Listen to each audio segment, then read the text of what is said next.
আসসালামু আলাইকুম। আমি এই মুহূর্তে আছি হবিগঞ্জ শহরতলির উত্তর জালালাবাদ গ্রামে। এখানে অনেক দিন আগে, প্রায় 2 মাস আগে 19শে জুন জায়গাটা ভাঙছিল। ভাঙার পরে আসলে প্রশাসনিকভাবে তেমন একটা উদ্যোগ নেওয়া হয়েছে না, যার ফলশ্রুতিতে আজকে আবার 2 মাস পরে সেম জায়গাটা, যদিও আগে ছোটো আছিল, বাট এখন ভাঙ্গা এত বড় হয়েছে, যেটা আগে প্রায় 4-5 লাখ টাকা কাবার করা পসিবল হইতো, কিন্তু এখন প্রায় 40-50 লাখ টাকায় উনি সম্ভবও আমার মনে হইতেছে না। দেখেন কিভাবে পানি আইতেছে, মানে সীমার বাইরে। ইন্টার ত্রিপুরা রাজ্যের যে গেটটা আছে, গেটটা তো খুলে গেলাইছে দেওয়ার কারণে এখন হবিগঞ্জ শহরে হয়তো বা পানি ঢুকতো না, কারণ হচ্ছে এইদিকে বাদ থাকার কারণে এইদিকে পানি প্রবেশ করিয়া যেতে থাকা ওই যে রিসি জালালাবাদ যে বনটা আছে, বনের দিকে পানি খুব মারাত্মকভাবে প্রবেশ করতেছে।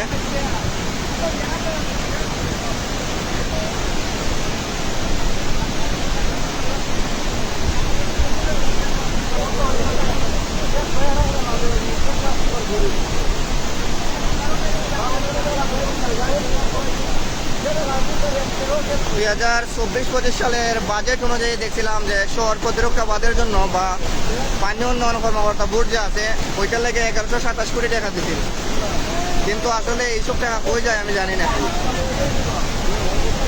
নিজের চোখে না দেখলে ভাই বিশ্বাস করতাম না, এর লেগে লাইভ আইলাম, ভাবছিলাম একটা ভিডিও করতাম, কিন্তু দেখেন এত বড় একটা বাদ, বর্তমানে এটা 50 লাখ টাকার মাটি বানাইলে লমন আনা সম্ভব হইব। তো ওই যে 2 মাস আগে যে একটা ছোটো বাধা ছিল, ওই সময় যদি এটা সবাই ঠিক করে নিত, কিন্তু এত বড় একটা বাঁধের সৃষ্টি হয় না। যে পানি এদিক থেকে সব পূর্ণ নিয়ে আইতেছে। হবিগঞ্জ কুয়াই নদী, যারা স্পেশালি চিন্তা চান তাহলে ওই যে গরু বাজার থেকে সোজা আটা দিলে আপনি দেখবেন এদিকে পাইবেন।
কিন্তু আগে এত বড় ছিল না, এটা গতকালকে আর আজকের যে প্রবলভাবে পানি ঢুকতেছে ওইটা থেকে বড় হয়েছে।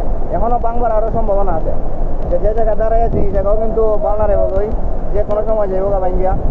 আর যে অপর পাশে দেখতে পাইতেছেন কিভাবে আসলে পানি প্রবেশ করতেছে। এদিকে এদিকে জালালাবাদ নগাঁও অলরেডি এইসব মাঠও অলরেডি প্লাবিত হয়ে গেছে, কিছু করার নাই। পানি আরো যাইব, যদি এটা চলমান থাকে তাহলে লোকাল হয়ে যাইবার সম্ভাবনা আছে, যদি এখনো লোকাল হয়ে যাইবার সম্ভাবনা নাই, বাট যদি এটা চলমান থাকে আর কি 1 দিন বা 2 দিন, তাইলে সম্ভাবনা আছে পানি যাওয়ার, শহরে পানি প্রবেশ করার। শহরে না ঢুকুক, কিন্তু এটা আমরা যে শহরতলি গ্রামগুলো আছে নগাঁও, জালালাবাদ, দুর্গাপুর, এগুলোতে কিন্তু যাওয়ার সম্ভাবনা আছে পানি যাওয়া।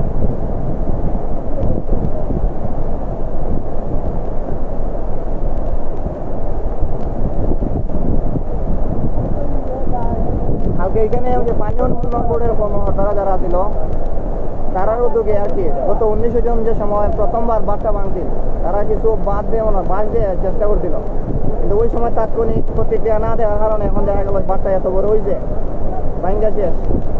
এদিকে প্রায় অনেক গ্রামের মানুষের যাতায়াত আছে, ওই যে আবারও ভাঙছে। ঋষি গ্রামের মানুষ যাতায়াত করে, কাশীপুর, তারপর আছে আবার দৌলতপুর, এইসব গ্রামের মানুষ হয়ে ভেঙে পড়ে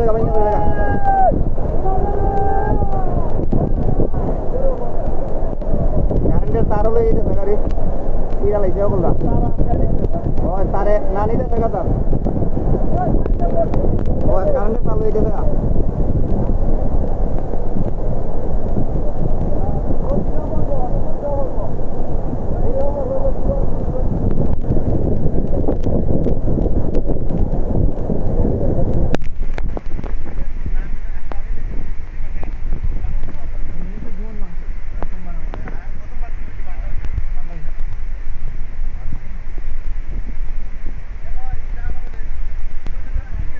যাই হোক সবাই দোয়া করুন যাতে পানি দ্রুত কমে জায়গা কারণ দেখলাম ত্রিপুরার অবস্থা খারাপ ত্রিপুরার নাকি কি একটা ইলেকট্রোলাইট একটা গেট আছে গেটটা খুলে দেওয়া যার কারণে আজকে ওই রংবাদ হবিগঞ্জে শহরে পানি প্রবেশ করতেছে এটা কিন্তু আজকে নয়া ভাঙ্গা না এটা 19শে জুন ভাঙছিল আজকে আবার বড় হয়েছে বড় হইয়া এখন পানির স্রোত দেখতে পাইতেছে গত 19 তারিখ ভাঙছিল এত বড় ছিল না একটু ছোট হয়ে আছে কিন্তু এখন এত বড় হয়েছে যেমনটা ঠিক করতে আল্লাহ জানে কতলা টাকা লাগবো আর কতদিন লাগবো আর এর ভিতরে তো মানুষের ভোগান্তি আছে ওই অলরেডি এত বড় হাওয়াটা এটা শেষ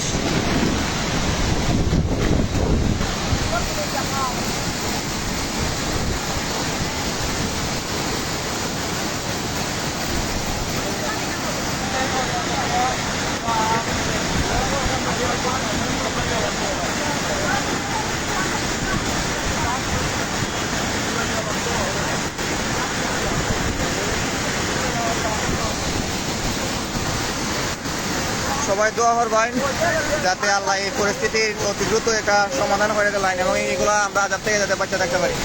সালামু আলাইকুম।